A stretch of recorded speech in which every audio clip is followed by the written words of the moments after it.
Okay, so if you want to do a half circle, unfortunately, you can't do a half circle in Publisher, which seems crazy to me. It seems like a basic shape, or you should be able to split a circle, but you can't. So you have to use Photoshop. um, so, just make sure it's about the right size. If you click on this circle, if I click on the circle, it's about 2.5 inches in diameter. So go to Photoshop, go to File, New, and you want to make it the same dimensions, but just make sure there's enough pixels in case you have to make it bigger. It's just never hurts. So 2.5 in diameter, roughly. Well, let's just make it 3. Doesn't really matter exactly. And I'll make it 600 pixels per inch. You're just going to create a circle from scratch. Click OK. And then, excuse me, use the the elliptical marquee tool, which is buried underneath the rectangular marquee tool, and just roughly the size of your artboard, but doesn't have to be exactly the same size. Hold down the Shift key and just click and drag, and that's a perfect circle. That'll give you a selection, and then just hit copy and paste. Delete the background layer, and there's a circle. Okay. You can either make it the right color here or in Publisher. I might as well do it here because I already know the color. It was 011668, which I already have up in my foreground color. Just hit Edit, Fill, Foreground Color. And I'm going to crop this excess because sometimes it's a little more user-friendly when you have a shape like this from Photoshop just cropped more to the shape you're going to be using. You don't need all that excess boundaries there. So there's your circle. Okay, I wish you didn't have to do it this way, but you do. So just save it as a ping file, save for web. Ping 24 transparency. I'm going to call it circle. Oh, I'm sorry. So there's your circle. Now we want to cut it in half. So I need to figure out what the exact center point is. One easy way to do it is, well, first make sure your rulers are up. If not, go to View and select Rulers, and you'll see them on the upper horizontal and on the left vertical. Okay, and then click on, make sure you're on your layer, and then go to Free Transform, Control T, and you see that shows you a center point. And then what you can do is just put your mouse on the top ruler and just do a click and drag, and then release where the center is, and that'll give you a guide. Okay, and that's just kind of an easy way to do it, I guess. And then with your rectangular marquee tool, click and drag on the top of the circle, and then you're going to just delete it. I know this seems like a really roundabout way to do this, no pun intended, and it is, so I apologize. And then hit delete or Control X, and there's your half circle. And again, you want to crop tight to the circle, and then go to File, Save for Web, Ping 24 transparency, save. I'm going to call it half circle, save. Insert shapes. I'm sorry, insert pictures, half circle. You see it's a lot bigger than I need it to be, but it's pixels, so I thought, well, just in case. And that's going to be the bottom part. So I'm just, again, to reiterate, I'm just copying an existing logo just to show you what you can do, what tools you can use to accomplish similar things yourself when you're working on your logo. And I'm just going to eyeball this and try to get the border on the bottom of that little white border to look pretty decent. That's close.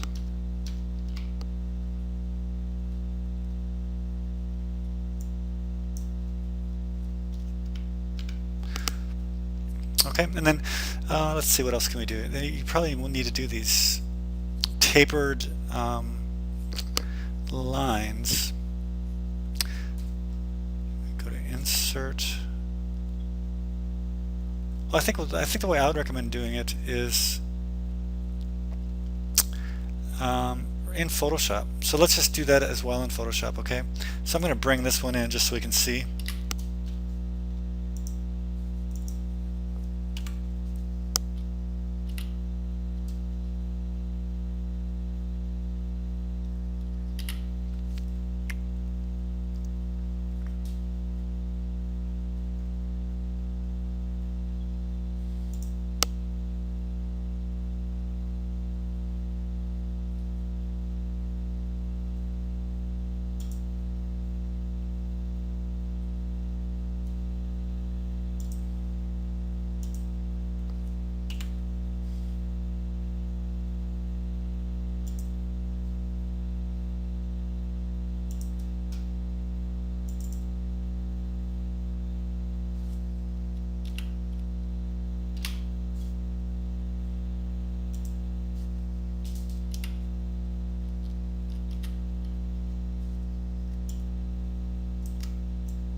Okay, so there is your semicircle, and then I want to do the lines in Photoshop as well. If you look, they look like tapered lines inside that green area.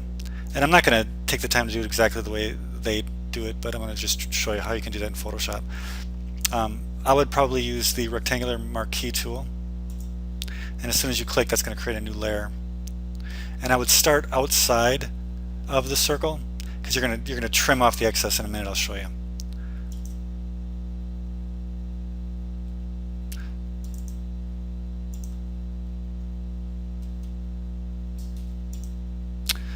So the first thing I would do is make a new layer and then choose your rectangular marquee tool.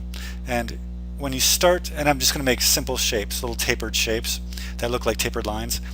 And I'm going to make sure that they extend past the area of the half circle as if they're clipped into or pasted into it. And I'll just delete the excess in a minute. I'll show you how. So you just make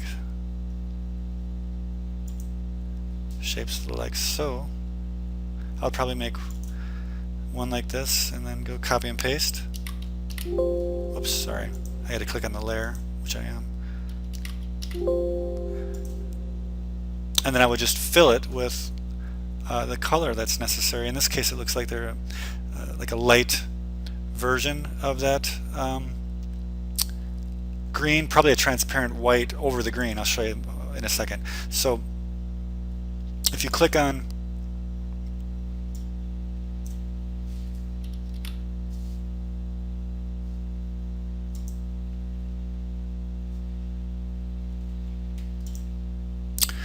okay, so it looks like they've got these tapered lines, coming through, which sort of resemble a field, and they're the same green but lighter. So I'm going to show you one way to do that in Photoshop. I'm going to use the rectangular marquee tool, and when I draw, I'm just going to draw simple shapes. Okay, really thin triangles that look like those lines, and I'm going to make sure that they extend all the way past the beginning and the end of that semicircle. I'm going to show you why in a second. I'm not going to, line it up perfectly, but okay, close enough for now. Okay, now I've got my semicircle layer on or chosen. I'm going to hit copy, edit, paste special, paste in place, and then I'm going to fill that with white. So click on the layer you want to do something to, click it, and then edit, fill, white. Oh, I'm sorry. Edit, fill, white. Okay, now you've got one of these in front of it. I could probably just copy and paste that. And you see it pastes on its own layer, and then just use the skew tool or the warp tool to make it look like it's in perspective. Probably perspective. Let's see if that works. Yeah, that works. So what you're doing is you're making this look like it's some kind of a two-point perspective. Looking back into the space, hit enter, copy, paste. That's another way you can duplicate a layer, is you can just hit copy and paste on your keyboard. I guess I didn't even know that worked until just now. Free transform, right click, perspective.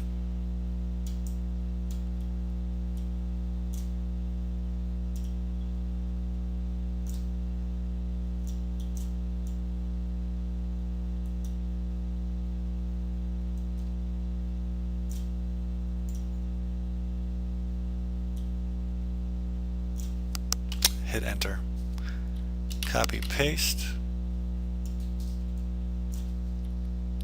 free transform. I'm going to rotate it a little bit, right click, perspective.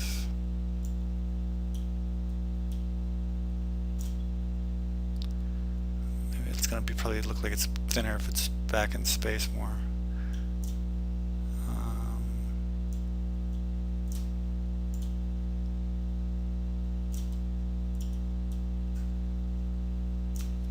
Enter. So I'm going to make it a little bit thinner.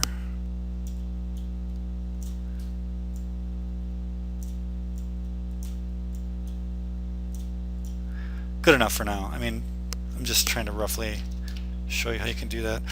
So then you get just three shapes, each on its own layer, okay, that extend past the edges, you know, of the circle a little bit, you know. And so what I'm going to do is merge those three layers, you know. One way to do it is you can right click on the top of the layer of the four, in this case, that you want to merge, and go to merge down, merge down one more time, and then you've got all four layers as one. Okay, and then I want to do a transparency. The transparency function is called opacity in the layers panel right here, and click on that. And if you have a white transparent object over a color, it's going to take on that color. Okay, see that? I think that's probably how they did that. I'm not sure, but good enough. And then I'd want to just delete the excess. So I think in this case the easiest way is to click on the semicircle layer, and with your magic wand tool select what's around the semicircle, and then click back on your other layer and just hit delete. See that? Wasn't that cool? I mean, something like that. And then you just would save a ping. File, export. I'm sorry, file, save for web. Ping 24, transparency. Call it half circle. And then you can bring it into Publisher. Insert picture. Voila. Now it's bigger than it needs to be because I did that purposely. Better too big than too small. So, you know, that's kind of roughly how I would do that. You know, I would make sure the perspective is exactly how you want it, and I would do more of a transparency. Okay, and then you could just use text boxes over the top, and you could do the same thing for the Kroger logo.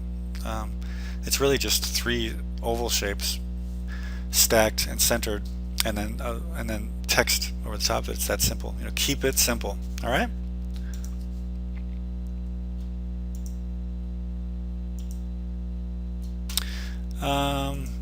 Okay, now I want to show you how to do something like this Autodesk ribbon thing here. You know, if you want to do that from scratch, I'm going to crop this and zoom in a little bit on that area. So I think the way I would do it in Photoshop on the fly is I would create three shapes with the pen tool, or you can use, you know, the rectangular marquee tool. I would just do this one first. I'm clicking way too fast, but again, it's probably like watching paint dry. Whoops, sorry. Remember Alt key to convert the point.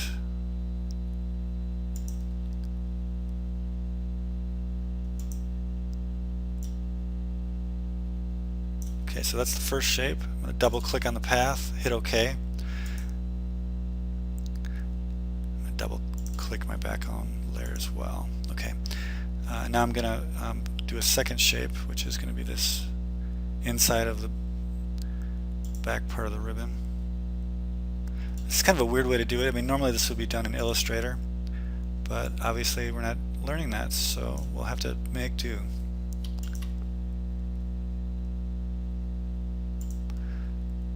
So this is how you would do, you know, the illusion of some kind of shape that has a front and a back, and then with a gradient like this. Okay, that's your second. Oh, I'm sorry.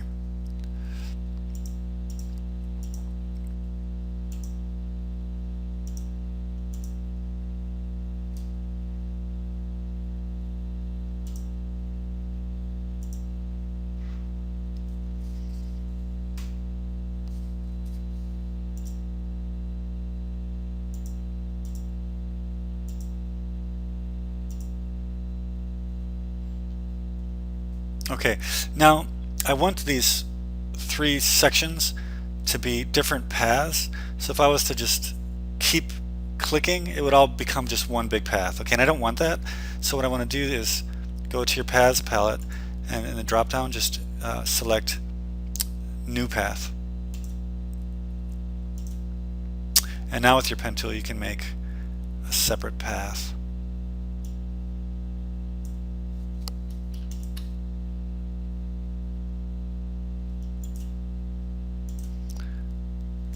I mean, doing it this way would be extremely tricky because they have to line up to exactly right, you know, so I'd probably figure out a way to overlap it a little bit, but okay, so this is path 2, and I'm going to make my third one new path.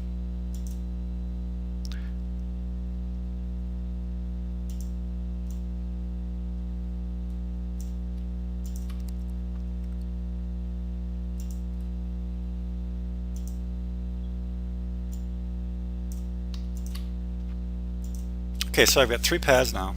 So anytime I want, I can just select each one and do a paste into, okay, which is what I want to do. I want to make separate gradients and then paste them inside each one of those path shapes. Okay, so let's first make another layer. This will be for the first gradient. And click on it, and then I'm going to make the other layer invisible. Okay, so now this is going to be not a radial gradient this time. It's going to be a linear gradient. Okay, so I'm going to do exactly what I did before. I'm going to first choose what my foreground and background colors. So foreground, I'll pick this dark blue. Oops, cancel. And then background color, pick this light blue and hit OK. So now you can see I've got my foreground and background selected, and then on the layer I just created I'm going to make a gradient tool, linear, and this time I want it to go like that. Okay, and then what I'm going to do is just select the entire layer, select all, Control A, copy, and then go back to your first layer, and then go to your paths palette, click the layer you want to paste into, make selection, and then go to File, Edit, Paste Special, Paste Into. And now you have, again, a mask with the gradient pasted inside. Control T is free transform, and you can make it thinner because you don't need it to be that thick. You can rotate it.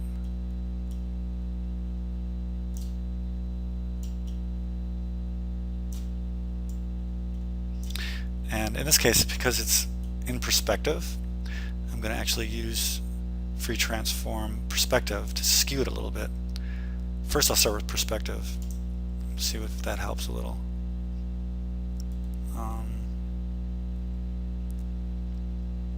Actually, that's the wrong way. I'm trying to match. Okay, that's not going to work. Trying to figure out how to use the perspective tool. It would be something like this, but then I have to rotate it.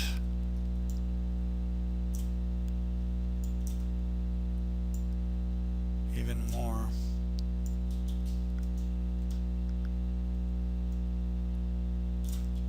Enter. That's better. And then I'm going to hit free transform and then right click warp this time, and I'm going to pull some of these points so that the gradient seems like it's running up the middle of that plane evenly, you know what I mean? So good enough. And there's a little space here where I didn't quite select it good enough, you know, but that's because I was just very quick. So that's one way you can paste a gradient into a shape like this. If you want to do the back, again, I would choose the foreground and background color, click on your background swatch, and then pick the background, hit OK, and again make a new layer, gradient,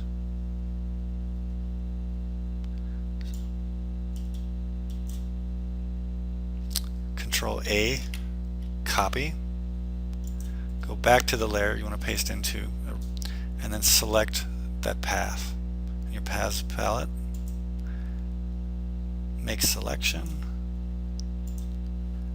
edit, paste special, paste into.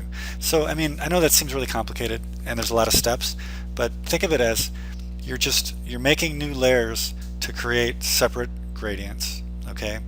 And in this case, the whole layer is a gradient, which is just a rectangle. And then I'm copying that and going back to my original layer, and then using the path shapes that I had made in my paths window with the pen tool to paste them into the different segments. And then it's just a matter of using free transform to get it to look like it actually is on that plane, you know, which is a perspective plane.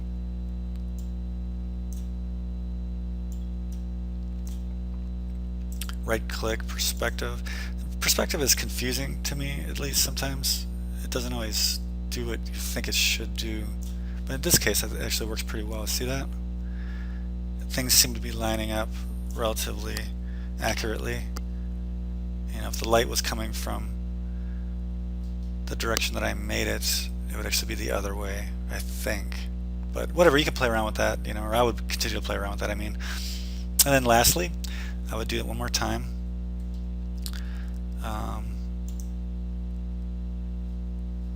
Make a new layer, and this time I think you want slightly lighter blue for the foreground, and then background you want kind of a dull blue as well. Gradient tool, and remember which way you click and drag, you know, is which way the logo is going to, the gradient's going to go to. So you could click, you could do this as well. You could click in the direction of the gradient shape, and that's going to, you know, conform to that. That's another way you can do it. Control All, copy, and then also make a selection of that path, edit, paste special, paste into. So maybe that would have been a better way to do it. That's what I did. It's extremely fast. You can see nothing, it doesn't line up very well, but that's something you can play around with. So you know, the only reason I used the pen tool was because it was a good way to make those curves look natural, you know. But it doesn't matter. You can use the polygonal lasso tool or any selection tool. As long as you have an area selected, you can paste gradients in the exact same way, you know, and then transform them as well. Okay.